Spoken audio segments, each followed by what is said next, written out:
si aad la socotaan caadana u ahayd dhaqanna u ahayd maamulka Somaliland waa saaka shantii iyo barso waxna soo weeraray deegaanka ay ku sugan yihiin ciidanka Puntland ee deegaanka Tukaraq waxay ka soo weerareen saddex aag oo kala duwan ay ka soo weerareen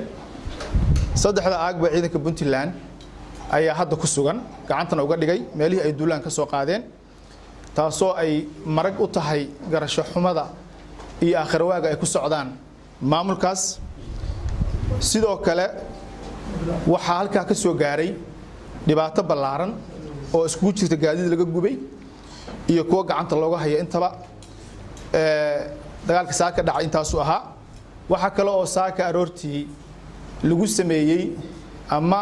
loo geystay shacabka degmada Laascaano dhibaato aad u ballaaran waxa laga soo gaxiyay ciidamo booliis ah degmada Burco iyo Hargeysa halkaas oo loo keenay magaalada Laascaano shacabkeeda in lagu gumaado isla markaana lagu caburiyo shacabkaas oo ku jira gacan cadow waxay u sheegaysaa Puntland Soomaaliya iyo beesha caalamkaba